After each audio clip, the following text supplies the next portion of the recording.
December 30వ తారీఖు గుర్తుపెట్టుకోండి, వైకుంఠ ఏకాదశి. ఈ వైకుంఠ ఏకాదశి అనేది కూడా 2025 డిసెంబర్ 30వ తారీఖున మనం ఆ మహావిష్ణువును ఉత్తర ద్వారం గుండా స్వామివారిని దర్శించుకున్న ఎడల మనకున్నటువంటి కర్మలు దోషాలు అన్నీ కూడా పటాపంచలైపోయి లక్ష్మీదేవి అనుగ్రహ సిద్ధి అన్నది కూడా మనం ఆ రోజు పొందవలసి ఉంటుంది.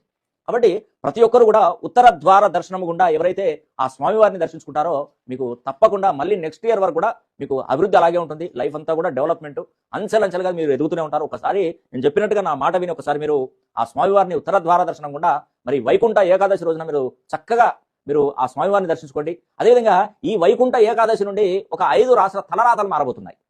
ఆ బ్రహ్మ ఏం రాసాడో మనకు తెలియదు, కానీ మీ తలరాతను మార్చేది మాత్రం ఆ మహావిష్ణువే. మీ నుదుటి రాత మారబోతుంది. మీరు కోటీశ్వరులు కాబోతున్నారు. మీరు ఆర్థికంగా నిలదొక్కుకోబోతున్నారు. మీరు వివాహ జీవితంలో సమస్యలు లేకుండా గడపబోతున్నారు. మీరు వ్యాపారంలో లక్షల రూపాయలు కోట్ల రూపాయలు సంపాదించబోతున్నారు. కష్టపడాలండోయ్, కష్టపడండి ఏది రాదు, అడగంది అమ్మైనా నమ్మిటదు. మీరు లక్షల కోట్లు వేల కోట్లు లక్షలు వేలు లక్షలు కోట్లు అని అంటున్నారు, కానీ కష్టపడండి ఏది జరగదు. కూర్చొని తింటే కొండలైనా కరిగిపోతాయి, అది నగ్న సత్యం. కానీ అదృష్టం అనే ఆయుధంతో వజ్రాయుధంతో దూసుకొచ్చినటువంటి 5 రాశులు ఉన్నాయి. అదేంటంటే వృషభ రాశి వారు. వృషభ రాశి వారికి ఘనకీర్తి పెరగబోతుంది. దేదివ్యమానంగా వారి జీవితం వెలగబోతుంది. రుణబాధలు తీరిపోతాయి, అప్పులు తీరిపోతాయి, ఆరోగ్యవంతమైనటువంటి జీవితం, వ్యాపారాభివృద్ధి, అసలు మీకు తిరుగులేని జీవితం అండి. రెండోది కుంభరాశి. కుంభరాశి వారికి ఏలినాడు శని నడుస్తుంది. ఏలినాడు శని నడిచినా గురుబలం పెరుగుతుంది. పంచమ స్థానంలో గురుడు యోగిస్తున్నాడు. ఇంకేముందండి, ఒకసారి గురువు యోగించాడంటే దేవతల గురువు అయినటువంటి బృహస్పతి ఒక్కసారి మనల్ని యోగిస్తే మన జీవితం విత్ ఇన్ క్షణాలలో మారిపోతుందండి.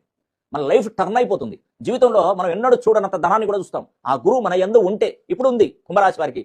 మనకు ఈ వైకుంఠ ఏకాదశి అంటే డిసెంబర్ 28వ తారీఖునే మనకు గురుడు స్థానచలనం చేస్తున్నాడు. అదేవిధంగా 2 రోజులకే మళ్ళీ వైకుంఠ ఏకాదశి, లక్ష్మీదేవి అనుగ్రహం, మహావిష్ణువు అనుగ్రహం పొందబోతున్నారు. ధనుసు రాశి సప్తమ స్థానంలో గురుడు యోగిస్తున్నాడు కాబట్టి ధనుసు రాశి వారికి మట్టిని ముట్టిన బంగారమే.